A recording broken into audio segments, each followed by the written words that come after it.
Kembali lagi di Cahaya Hati Indonesia. Masya Allah, terima kasih yang sudah mengirimkan pertanyaan melalui Instagram kita @cahaya hati iNews ya.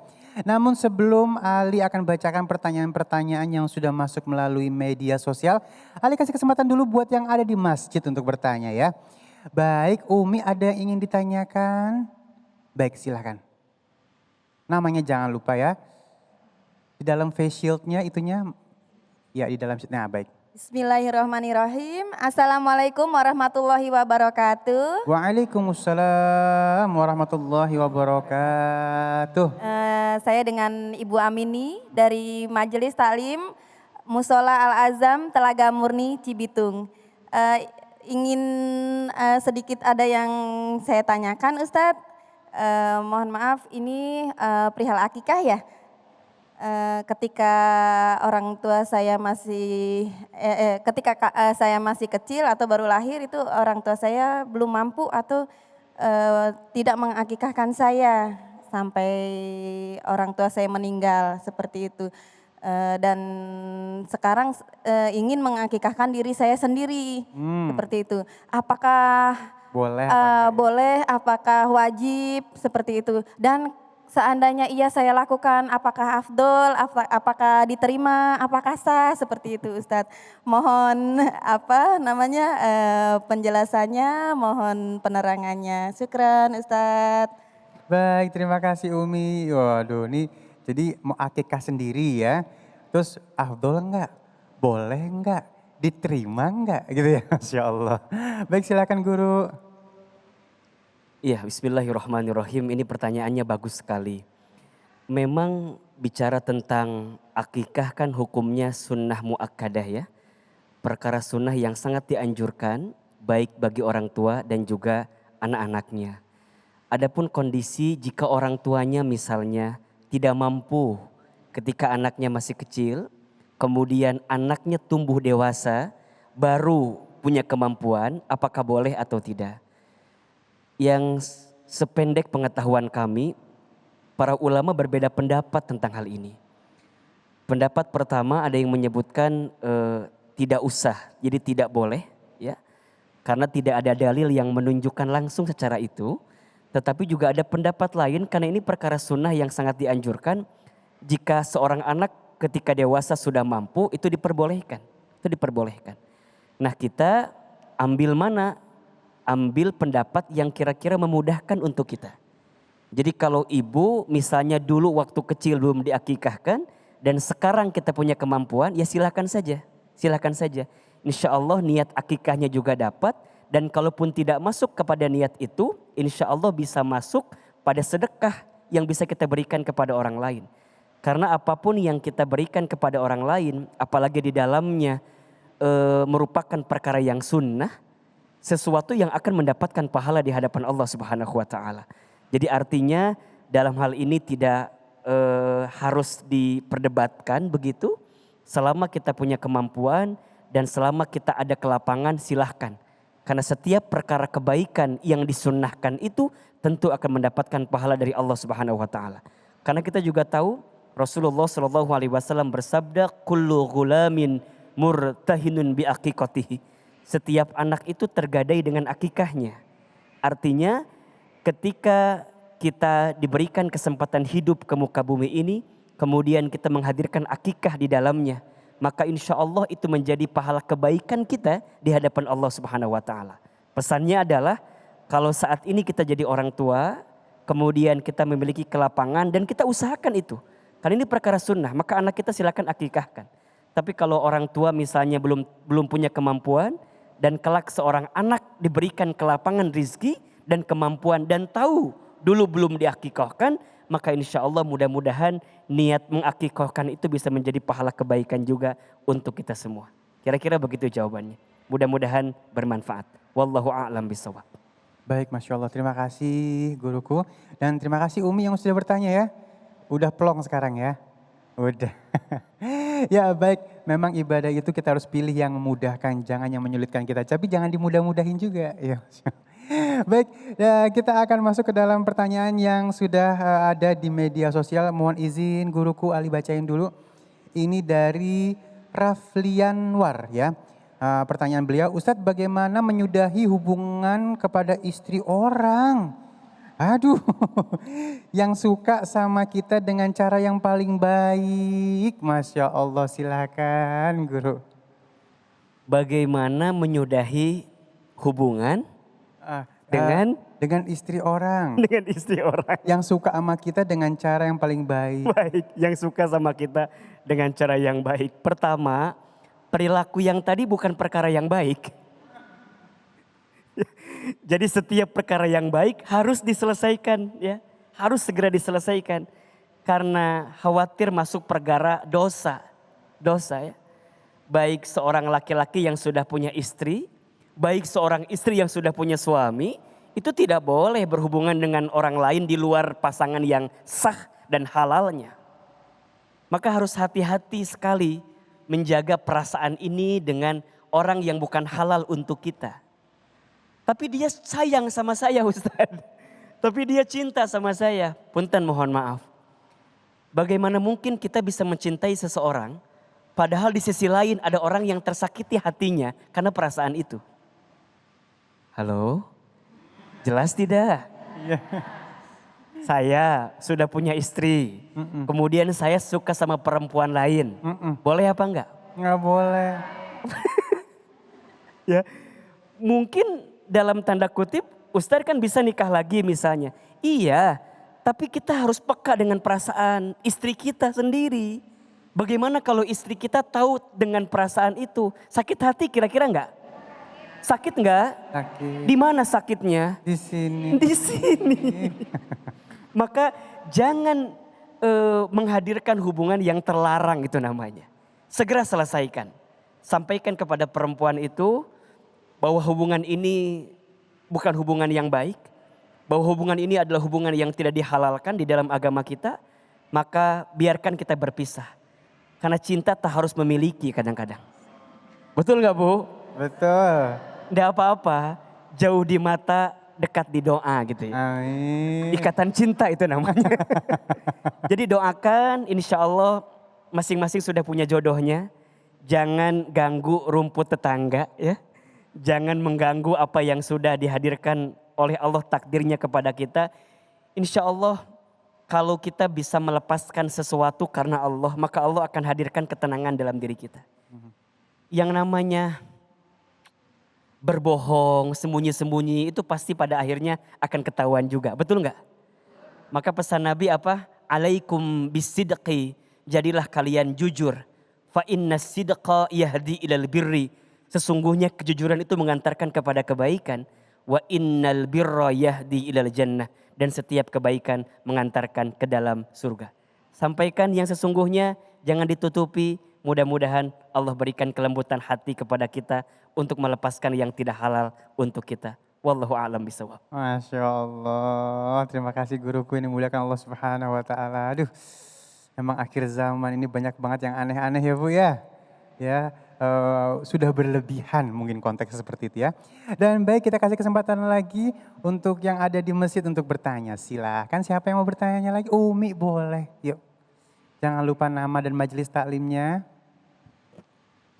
Bismillahirrahmanirrahim. Assalamualaikum warahmatullahi wabarakatuh. Waalaikumsalam warahmatullahi wabarakatuh. Saya Ibu Dina dari Masjid Taklim Ummahat Musola Al-Ajam Telaga Murni Cibitung. Pertanyaan ini untuk Ustazah. Ya. Begini Ustazah, ini tentang seorang istri. Teman saya itu mendapatkan KDRT dan ingin bercerai, tetapi suaminya itu tidak mau dan berjanji tidak akan melakukannya kembali. Pertanyaannya, apakah lebih baik rujuk atau teman saya itu dengan pendiriannya itu, gitu. Mohon pencerahannya dari Ustazah. Demikian, syukron. Waalaikumsalam warahmatullahi wabarakatuh. Waalaikumsalam warahmatullahi wabarakatuh. Silakan Baik, izin Bunda. Ustaz Hilman. Ini pertanyaan yang bagus sekali. Ada curhat ceritanya ya. Tadi Ibu udah kayak dirijen aja, iya aku sini balasnya. seorang istri di KDRT oleh suaminya. Nah, dan ingin berpisah. Udah pulangkan saja. Itu kata Betharia Sonata itu. Siapa yang tidak mendamba mempunyai pasangan yang soleh dan soleha. Siapa yang tidak jengah membida rumah tangga dengan pasangan yang durhaka. Tapi ingat di sini, manusia itu mahalul khata'i wan nisyan. Manusia itu tempatnya salah dan dosa. Apabila ada satu keburukan daripada suami atau istrimu, coba lihat kebaikan yang lainnya. Oh, mungkin dia melakukan KDRT. Bisa kita tegur terlebih dahulu. Papa, jangan begitu dong papa. Mama atit sekali. Nah, nggak mempan juga, bilang sama yang segani ditokohkan di masyarakat tersebut untuk dapat menasehati seorang suami tersebut. Karena ada ganjaran sebagaimana Siti Asiyah, istri dari Firaun. Firaun yang memang benar-benar durhaka sampai dia mengatasnamakan Tuhan, tapi Siti Asiyah masih saja melayaninya. Sampai disiksa begitu berat, hampir mau diambilkan batu besar ke atas perutnya Siti Asiyah. Seketika Siti Asiyah berdoa kepada Allah dan ditampakkan rumah di dalam surganya Allah Subhanahu wa ta'ala atas pahala kesabaran seorang Siti Asiyah. Karena apa? Yang namanya syaitan, dia mempunyai bala tentara. Yang bagaimana prestasi terbesarnya adalah memporak-porandakan kehidupan rumah tangga. Ya, tapi kalau memang sudah madorotnya membahayakan jiwa kita sendiri, maka diperbolehkan untuk meminta khulu. Apa itu khulu? Mengajukan gugatan cerai kepada suami tersebut agar terlindungi diri kita daripada mara bahaya. Ya, jadi boleh meminta cerai atau bisa dilihat kebaikan yang lainnya. Oh, si ayah ini walaupun dia galak sama kita, dia sayang sama anak-anak. Oh, si ayah ini walaupun dia galak sama kita tapi dia sayang sama keluarga kita, sayang sama orang tua kita. Dan tetap berdoa kepada Allah agar dilembutkan hati seorang suami. Ya. Karena benar-benar kita mempunyai kesabaran kepada suami, pahalanya seperti Siti Asiyah. Segitu Siti Asiyah Fir'aunnya Masya Allah. Ini ibu suami masih sholat kan, masih baik mungkin sama anak, masih perhatian sama orang tua. Coba ditegur terlebih dahulu. Tapi kalau misalnya memang sudah tidak mempan, sampaikan kepadanya, lelah diriku mencoba mempertahankan semua demi cinta. Langkah terbaik adalah perpisahan. Begitu, wallahu ta'ala alam. Bang Ali udah geleng-geleng aja tuh. Udah takut dipulangin sama istrinya. Begitu Ibu terjawab, alhamdulillah. Baik, Masya Allah. Memang kalau udah ngomongin gini, kayak kena di hati gitu ya. Jangan sampai keluarga kita pisah gara-gara hal yang tidak penting ya. Na'udzubillah min zalik ya. Dan baik, Ustazah kita masuk ke dalam pertanyaan dari media sosial nih. Mohon izin Ali boleh, bacain. betul. Ini dari @melisa90. Terima kasih Melisa sudah kirim pertanyaannya ya. Ustazah, saya sakit hati sekali karena suami saya ketahuan memberi hati dan sebagian nafkahnya kepada perempuan lain. Udah hati yang menafkah juga ini ya. Dia sudah minta maaf, tapi saya memukulnya juga. Apakah ada hukum membolehkan istri pukul suami karena sudah keterlaluan? Nah. Itu dari siapa Bang? Dari @melisa. Melisa, kalau kita 90. di sini aja ya. Bagaimana, apakah ada hukum yang memperbolehkan untuk memukul suami? Nah itu pertanyaannya. Syekh Muhammad Abdul Hamid Al-Atras, Ketua Komite Fatwa Jamiatul Azhar Universitas Kairo Mesir. Nah Bu alhamdulillah tahadus binikmah, dulu kami dari Al-Azhar Mesir. Ibu tahu Mesir? Belah sononya Maruya. Oh itu mau ke Tanjung Priuk dong. Mengatakan seorang wanita mempunyai legitimasi untuk memukul suaminya demi membela dirinya. Ya, dicatatkan ini. Demi membela diri. Jadi boleh melawan ketika memang si suami itu melakukan KDRT. Atau mengancam kemadorotan seorang ibu ya. Tapi apabila dalam kasusnya tadi selingkuh si suaminya dan sudah meminta maaf. Wah pasti langsung bilang suaminya, sungguh kau seorang istri yang kejam.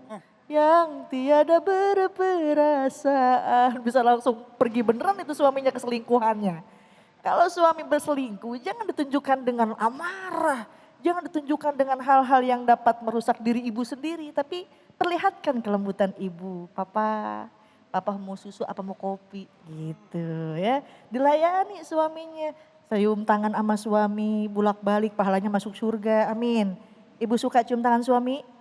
Suka, setahun sekali, lebaran doang itu juga.